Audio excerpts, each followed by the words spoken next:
This episode of This Agile Life has been brought to you by BrilliantAgile.com, providing Agile and Scrum training, consultancy, and personnel. BrilliantAgile.com. Done right, it's brilliant.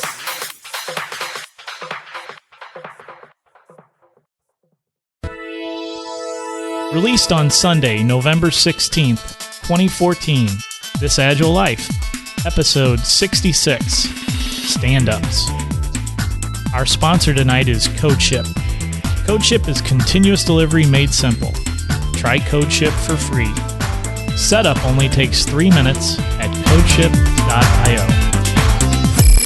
The software industry transforms more and more every day. Agile methods are quickly replacing traditional ones. The question is, are you agile enough? This podcast is devoted to agile and lean software development. Time to welcome your agile coaches on This Agile Life. Hello everyone, I'm the host of This Agile Life, John Sextro. I'm on a solo mission today. I'm all by myself, recording This Agile Life. This week, I've experienced an extra large dose of life. Life happens, and sometimes it's hard to get the whole crew together to do a recording. So I'm going to try and do a solo recording and put that out there for everyone so we can kind of keep the flow going. I don't like to have us miss too many weeks in a row, and we missed last week also because of those life events that just keep happening.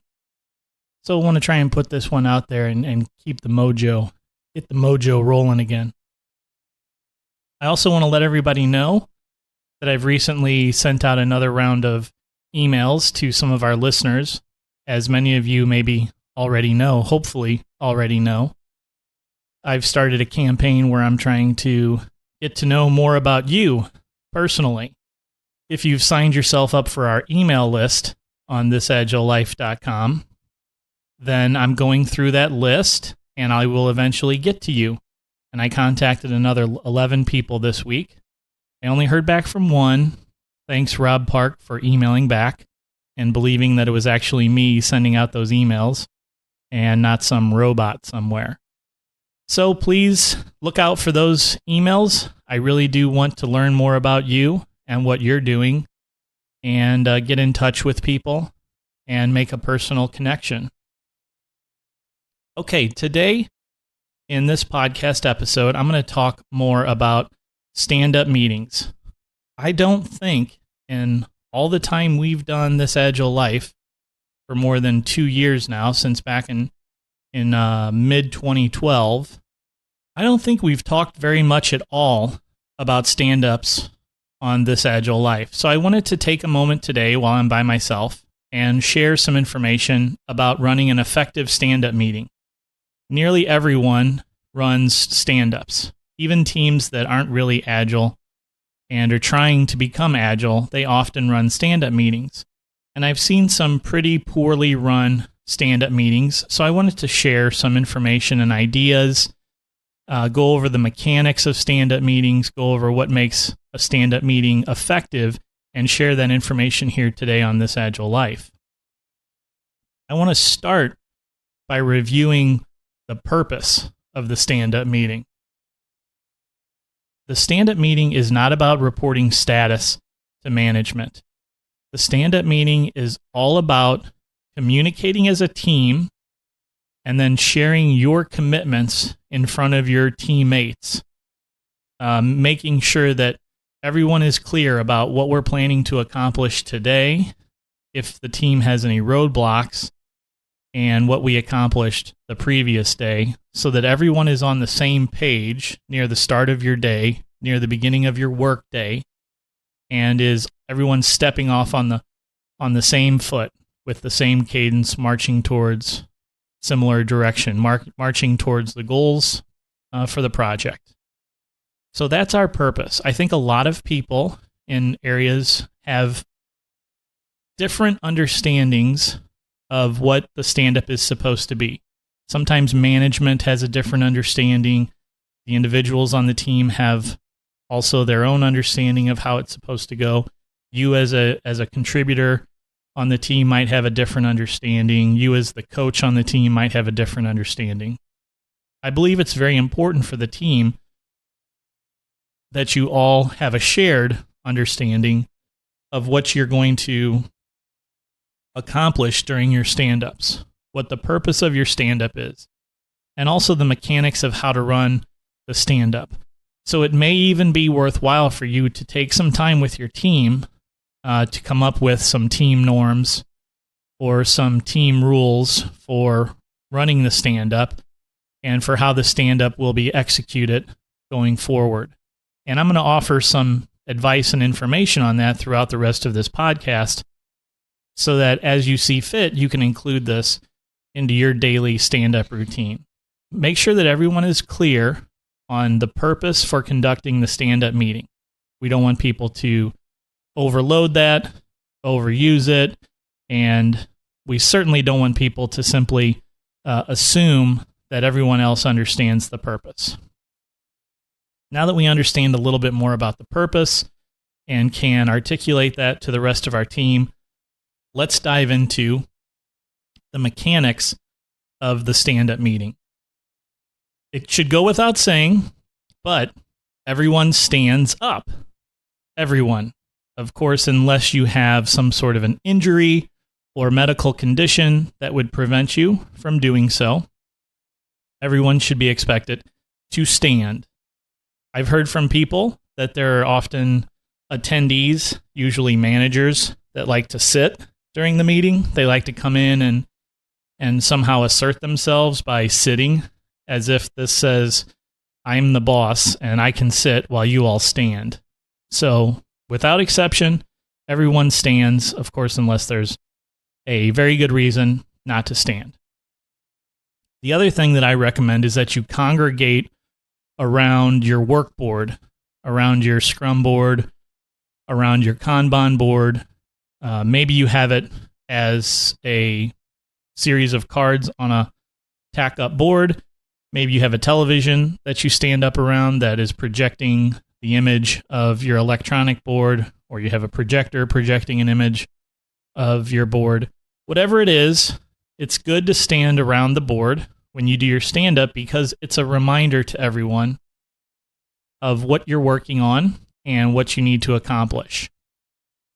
Everybody can very easily see on the board where things are at and how well they're progressing. So make it a point to congregate around your work board. Also, the meeting needs to definitely last 15 minutes or less. Less being preferable, okay? 1 minute per person is a long time. It's a long time to talk. If you don't believe me, you've never recorded yourself speaking. I've only been speaking so far for about 8 minutes this morning when I'm recording this podcast.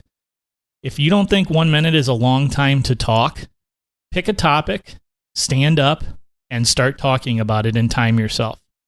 And see how long you can keep talking about that topic without repeating yourself. 1 minute is a really long time. Yes, there are some people like me that are blowhards that can easily stand there and talk for 15 minutes without taking a breath. But focus everyone on 1 minute. We'll talk about some ways to help keep people focused on staying on time and staying on track and keeping the stand-up meeting at 15 minutes or less. If you have a very large team of 15 people or more, it might be difficult for you to conduct a stand-up meeting in 15 minutes. I think if you have more than 15 people on a team, you need to consider, is that team too large? That's quite a big number, much higher than I think what most people would recommend for a single team. So consider maybe breaking that team up, or at least breaking up the work so that you have some different work groups that are focused on various things, and maybe then using like a scrum of scrums approach where you send a couple of representatives from each team to roll information up and share, and then they can take information back and share it with the rest of their group. Another important item from the mechanics standpoint is to begin on time and to begin at the same time every morning.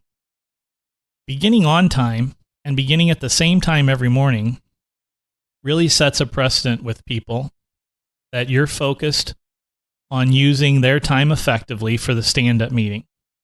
And it also makes it easy for everyone to remember every morning at 9:30 a.m., we're going to all stand up, congregate around our television, take a look at our board, and quickly go through and do our stand-up meeting. I like to choose a time that's 30 minutes to an hour after the last person on the team usually arrives. So if normally I can expect that my last person arrives on the team at 9 a.m., then I can safely say that we'll have our stand-up at 9:30, or even safer time to have the stand-up would be 10 a.m. That gives a factor of safety if someone is running late, or they had their kid was being difficult this morning and was hard to get them out the door. It keeps the pressure down on that person from having to race into work that morning. The other thing that it does is that it gives everyone a chance to get settled in and to start thinking about and beginning their work for the day. That way, they've had a few minutes to reflect, a few minutes to think about, where was I yesterday? What am I going to work on today? Who am I going to pair with if we're doing pairing? What are my pair and I going to focus on and work on today? And it gives them a chance to, again, get settled in and ready then to do the stand-up meeting for that day. Okay, now that we've got a good time picked out for running our stand-up meetings, one of the questions that I get asked a lot at work and in my Agile coaching is, should we walk the board? I hear some teams say, well, we walk the board on Thursdays, or, well, we walk the board every day. And here's my advice to you. If your team's focused on the right things, then you will always be walking the board. But you're not going to stand there and walk the board in the way that the people that I'm referring to, what they mean when they say walking the board. What they mean is going from column to column in the board and saying, this story, what's the status? This story, what's the status? I don't really like that, because that's a person asserting themselves as the authority on the team and asking each individual, what's your status? What's your status? Why is this still here? So what I'd rather have is this occurring naturally by each individual on the team, of course, talking about what they are working on. And if your team's focused on doing things right and working on the right stuff, then they will naturally address all of the items that are on your work board, and it won't be necessary for you to go through this regimented process of walking the board, as I mentioned it and as I described it. If you have a problem where there are stories that are on the board that are not being addressed, then that is a problem. The problem is that you have stories that are in progress, but that no one is working on. So you need to focus and limit your work in progress so that stories are getting worked to completion. If stories are being abandoned, or if work is stopping on a particular story for an extended period of time without being marked as a blocker and without being addressed in your stand-up meeting, that's a red flag, and that's a story that you need to address. And furthermore, it's a problem that you need to address on the team. You should be able to talk and discuss all of the stories that are on your work board without having to do this regimented walking of the board. One of the next questions that I get regularly is, what order should we go around the team as we're doing the stand-up meeting? My advice is to mix it up. Don't go in a predictable pattern, because following a predictable pattern puts people on the team to sleep. And what I mean by that is, if you have 7 people on a team and everyone is standing in a horseshoe, and you start at the north end of the horseshoe and you end at the south end of the horseshoe every time, the folks that are at the end of that horseshoe, at the southern end of the horseshoe, will tend to fall asleep, not physically, but they will turn off a little bit while the folks leading up to them are giving their are speaking and communicating. They'll lose interest, right? They'll only perk up with interest when they know that it's getting close to them and that it's going to be their turn. What I like to do is to mix it up, keep everybody on their toes, go in some random order. And I have some advice for how to do that. One of the things that we do and have done in the past is use some sort of a little toy. Maybe it's a rubber ball. Maybe it's a little mascot representing your team. Maybe it's some just other thing, random thing that somebody got at a festival and they decided, I'm going to bring this in. It'll be a fun thing to have in the team room. And you use that and you can pass it around and let everyone just sort of randomly pass it to the next person on the team. And that keeps everybody on their toes. They know at any time that toy can come in their direction. That little tchotchke can come to them and that it's going to then be their turn. So this helps everyone stay on their toes and keeps everyone engaged, listening, watching the person that's speaking without them going to sleep on you. Okay, another thing that I see regularly happening on teams as well is a lot of questioning tends to happen. Questioning in general is a good thing because it promotes a discussion. However, in the context of our daily stand-up meeting, the questions often come off as I'm asking you a question because I'm superior to you and I'm asserting myself by saying you need to provide me with additional information. Even if that's not the case in the line of questioning that is occurring during the stand-up meeting, what happens is it takes us down a rabbit hole that we don't really want to get into in the stand-up meeting. So I think in general, you should avoid questions. If you hear someone mention something during the stand-up that you would like more information about, then what you should do is mention to that person, hey, that sounds interesting, or hey, I've got a question about that. I'd like to find out more, and can I speak with you briefly after our stand-up meeting? And then just let it go. And then when the stand-up meeting is over, you can say, I'm going to talk to Joe or whoever the person was on the team about this particular item that he mentioned. If anybody else wants to hang out and hear more about it, please feel free to. We're going to stand here and talk about it for a few minutes. And that's a great way to avoid slowing down the stand-up, but that still gives you the ability to get the information that you want and that you need to do your job. Okay, now that we've talked a little bit about the mechanics for doing a stand-up meeting, I'd like to talk further about each individual's role in representing their information during the stand-up meeting. At this point, you're communicating and sharing information about what you've done, and then you're going to make a commitment to the team for the day as to what you want to accomplish and what you need to accomplish today. One of the things that I recommend to people when they're starting with stand-ups is to take a few minutes before the stand-up to relax yourself, to refresh your memory, and to focus on your accomplishments. Sometimes that means people make a few notes on a sticky note. Sometimes that just means looking back at the workboard and refreshing your memory about what you did yesterday. For some people, that might mean going through your commit log that you accomplished the day before. Or maybe even looking back at your calendar to help refresh your memory about how the day went. Whatever that is, it's important to bring that information to the top of your mind so that you're prepared when it's your turn to speak in the stand-up meeting. I know personally, if I haven't done that for 30 seconds, just a brief 30 seconds of scanning through my calendar, looking at the commits that I made the day before, I will often freeze in the moment and forget something key that I really wanted to communicate to the team.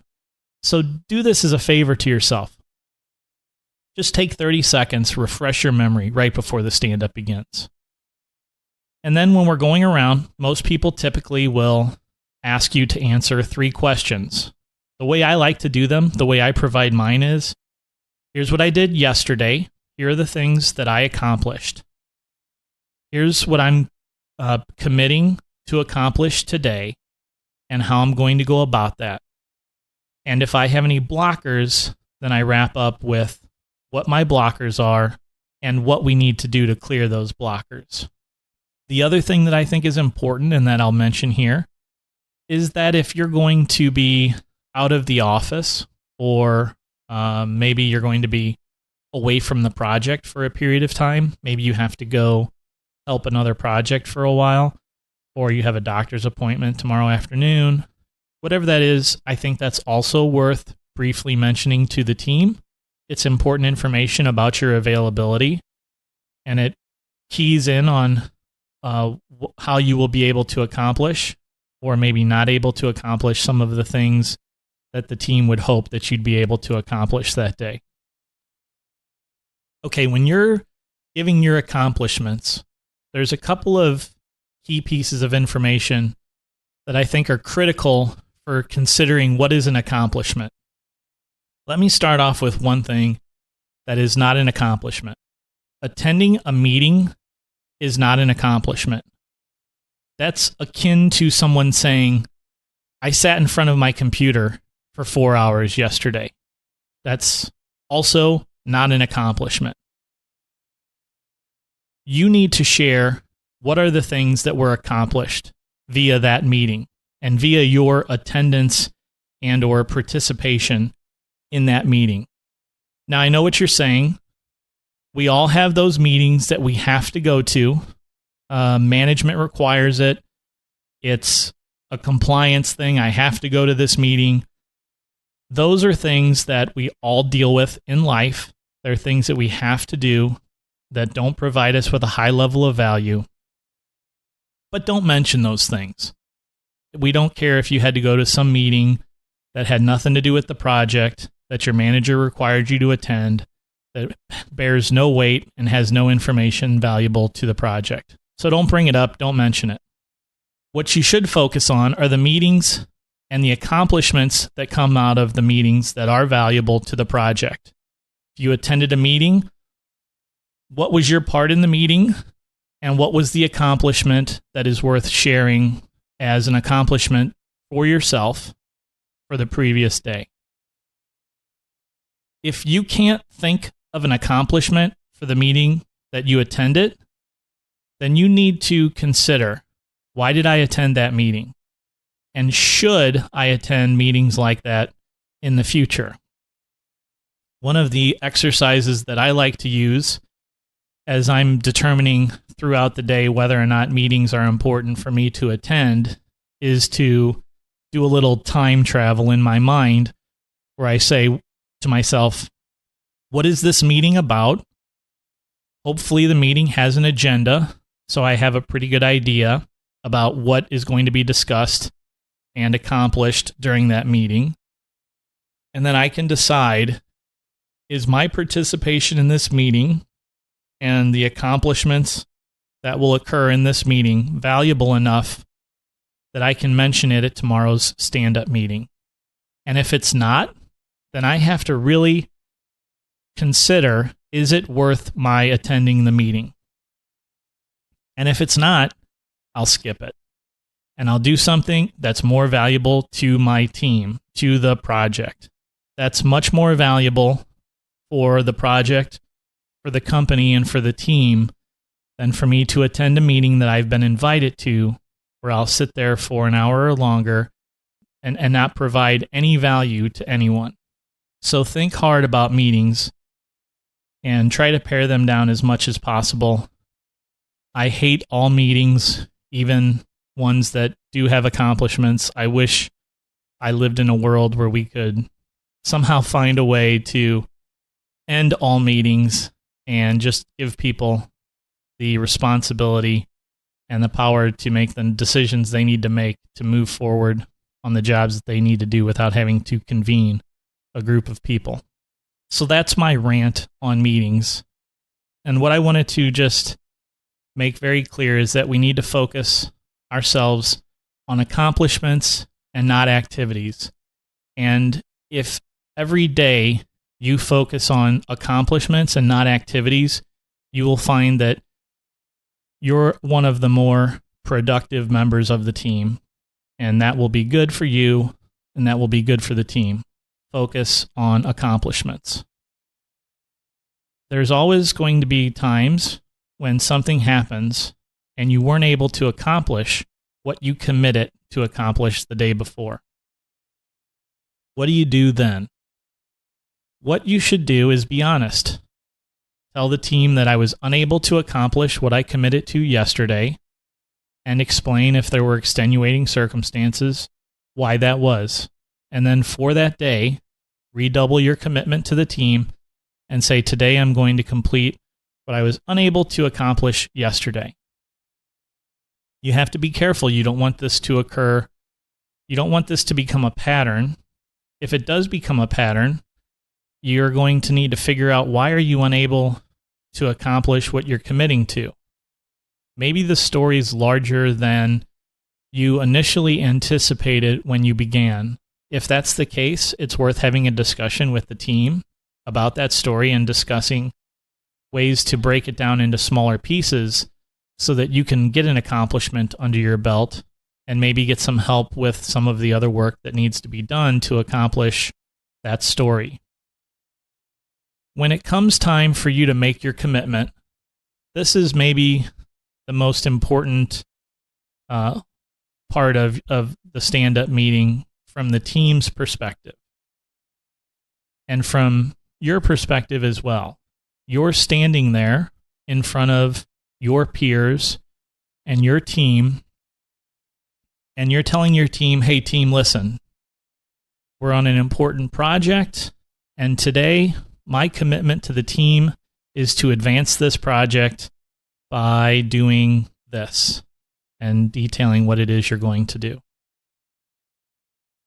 The hope there is that what that's instilling in you is a feeling of, as a member of this team, it's important that I accomplish this particular aspect of the work that we're doing to advance the state of our project, and I'm going to commit myself to that. I've stood here, I've made that commitment, and I don't want to let my team down. And that's also explaining to the team and showing the team that you are valuable to the team, that you're a working, participating member of the team, and it helps build a sense of, gives everyone a sense of, we're all working towards the same shared goal. And you can ask for help from the team, and people will say, I know that you need to complete this today. It's part of your accomplishment for the day. I've already accomplished what I need to do for the day, so I will help you. I'll help you accomplish what it is that you need to do, because we are all one team working towards the same goal.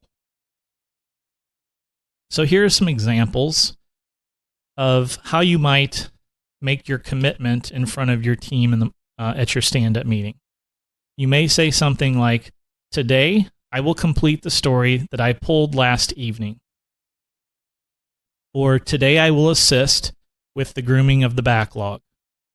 Or today I will help Amos complete the updates to our wiki page cataloging our client API.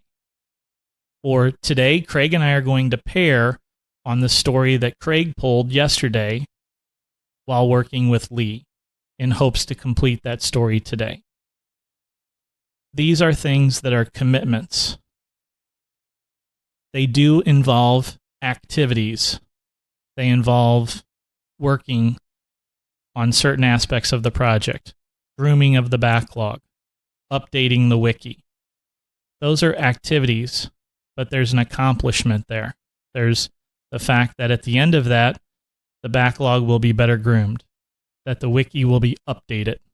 So there's an accomplishment that we're focusing on that, of course, is tied and facilitated by taking some sort of activity. When you're making your commitments, I think it's important for you to be very realistic with what it is you're committing to.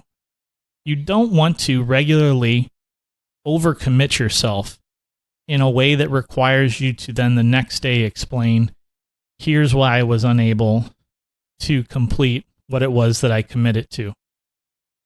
I think that sends a bad message to your team, and people will start to see that you're overcommitting. Or, worse than that, they won't recognize it as an overcommitment. What they'll think is that you're not pulling your weight.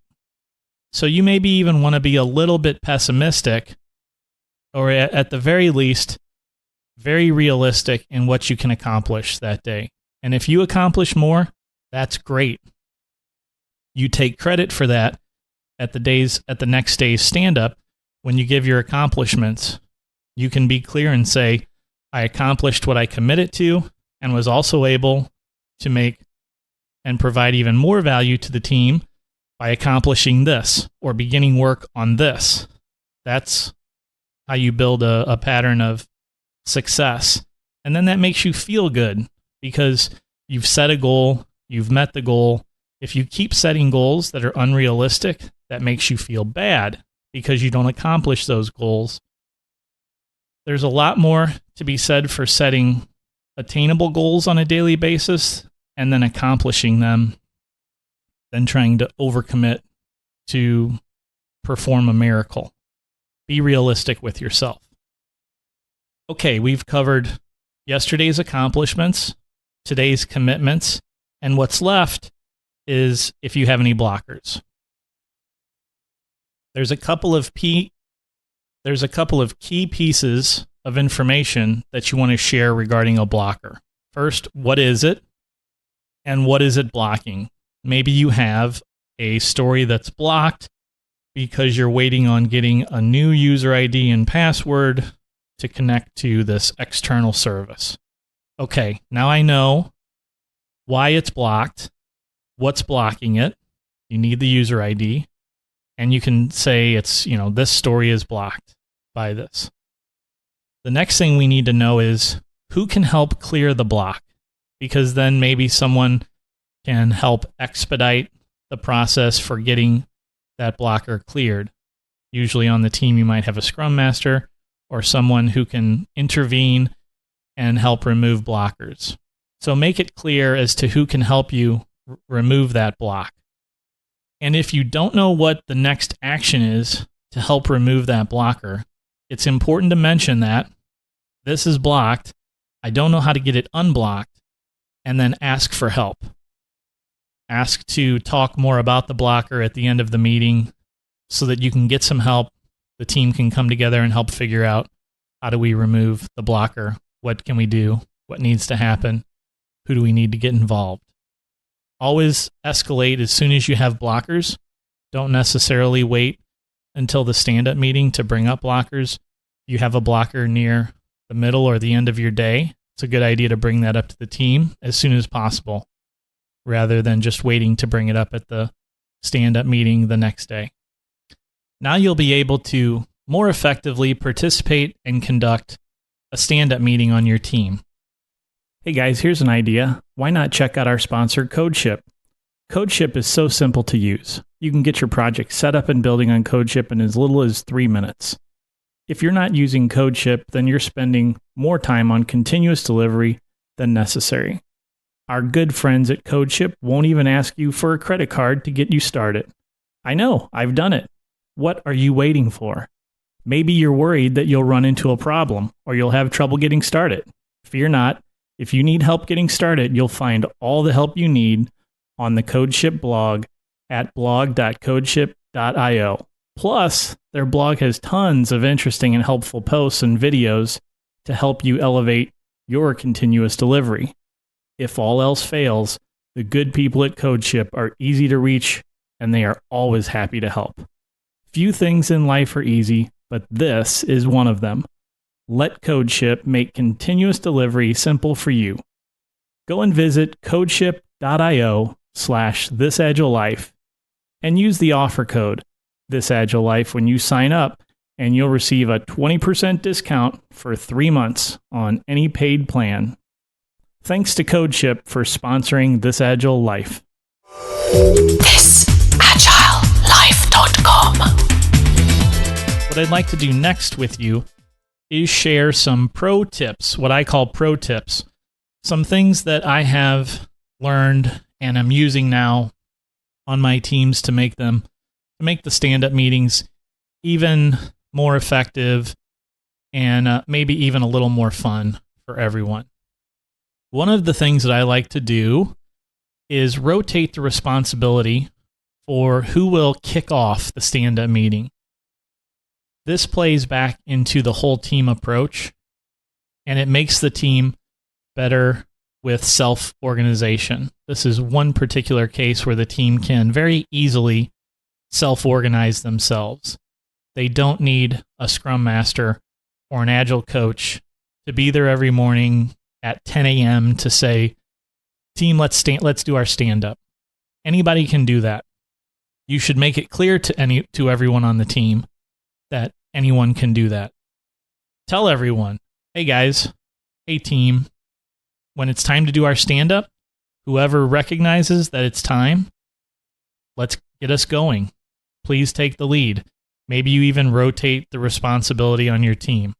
If you do, be sure that when the time arrives for the stand-up meeting, that you don't get in the way of kicking off the stand-up meeting. On my team, we rotate the responsibility of kicking it off, and I will just simply stand up, stand around the workboard, stand there quietly and wait for the stand-up meeting to begin. If you have a type A personality, that may be difficult for you. I certainly feel that way at times, but I will just stand there quietly until other people recognize that, oh, yeah, it's time for the stand-up meeting. It might take them 30 seconds to notice, and then everybody stands up. It's also convenient to have a sound, an alarm, something that everyone has. Of course, a calendar invite is maybe the best way to do it, to remind everyone that it's stand-up time. Used to have a team that on their workboard, they had a sound that would play 1 minute before the stand-up meeting time every morning, and that would kind of just announce to everyone, hey, it's time to stand up, walk over to the workboard, walk over to the TV, and get ready to start doing the stand-up meeting. One of the things that happens oftentimes in the stand-up is that whoever starts the stand-up, and especially if that's the scrum master or the agile coach, if they're kicking the meeting off, a lot of times what naturally happens is everyone then looks at that person when they're speaking. One of the things that I always try to do during a stand-up meeting is move my gaze around the horseshoe or around the circle so that I'm talking to everyone, because I am talking to everyone. I'm not talking to a single individual. Of course, if I am mentioning something about a single individual, I will look at that individual. But normally when we're speaking in this way, we're sharing information for the benefit of everyone.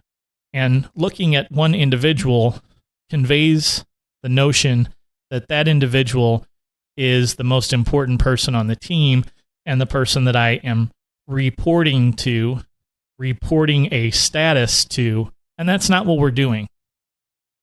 We're conducting the stand-up meeting to share information, to communicate to everyone on the team, and to share our commitment in front of everyone on the team. A good friend of mine, Jim Kaklick, he recently recommended to me that if this is occurring on a team, that one thing that the person can do that's kicking off the stand-up meeting is to step back from the circle, step back from the horseshoe, or even maybe kind of pan around behind everyone so that you're not in the direct field of that person's view, and it forces that person to look somewhere else. If you're looking at the workboard, that's great. If everyone is looking at the workboard, that's great. But we just want to make it clear that we're not all focusing our attention on one supreme person on the team. So be sure to take some advice here. Focus everyone's attention to the workboard and focus everyone's attention to sharing information with the team and not directing that at a single person. Okay, I kind of already gave away my next pro tip here, and that's using like a little plastic toy as the team mascot. and letting everyone pass it around like a hot potato, and the person holding the toy is the one to speak next. So I'll say it again. Use that as a way to keep people on their toes during the stand-up meeting. Here's another one. Make it a team norm or a stand-up rule that anyone on the team can suggest that we quickly end a discussion or a line of questioning that's taking too long and take it offline.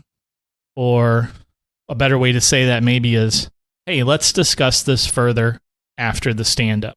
It's important. We want to hear what you have to say.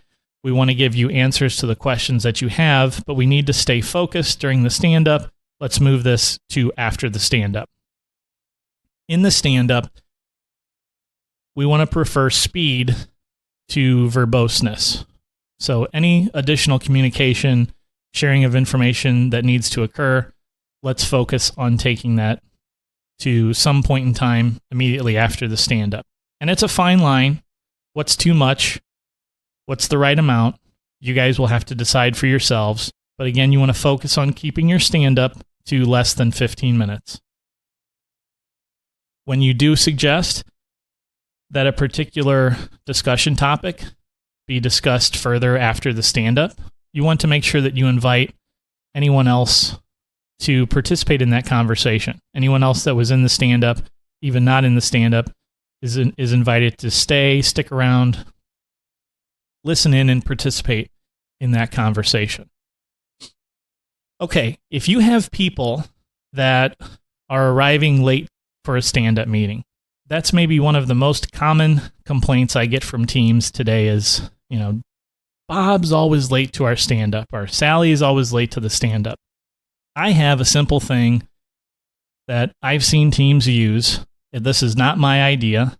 I got it from another friend of mine, Natalie Simonson. She, on her teams, was asking people to sing the national anthem if they arrived late to the stand-up meeting.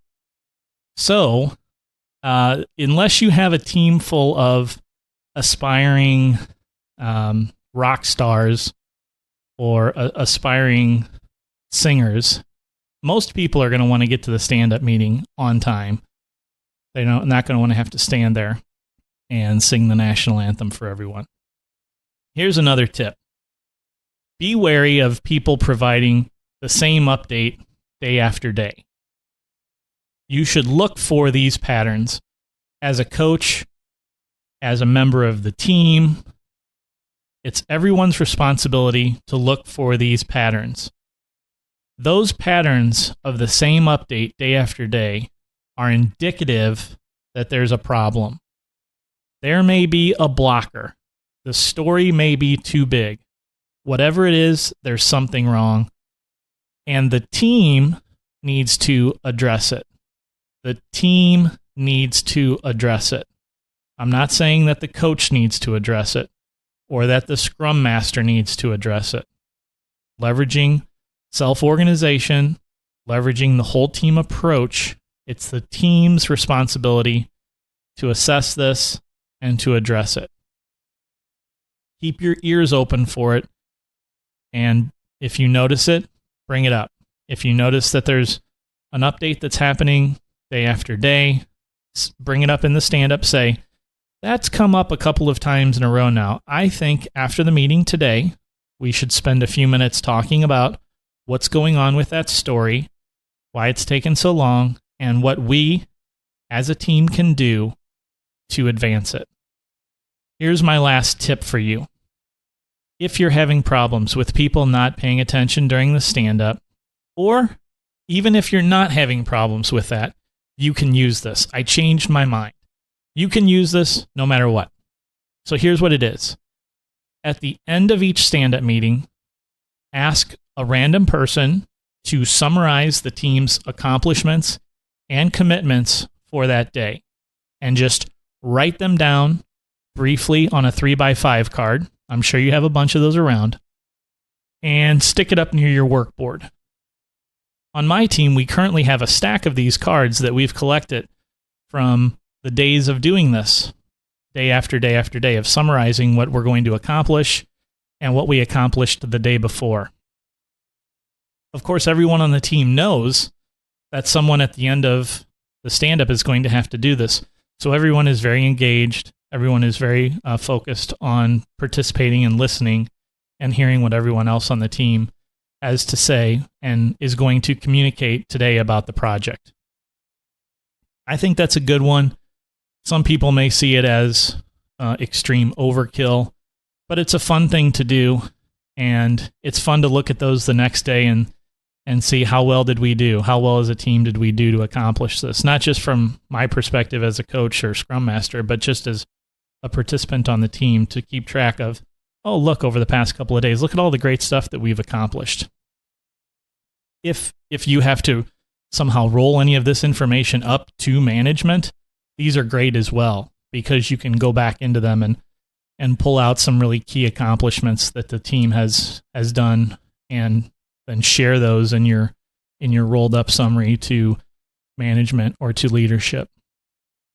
I would love to hear your thoughts about stand-up meetings, and if you think that there are other ways to do things better, if you have any other pro tips that we can share, please send me a tweet at This Agile Life.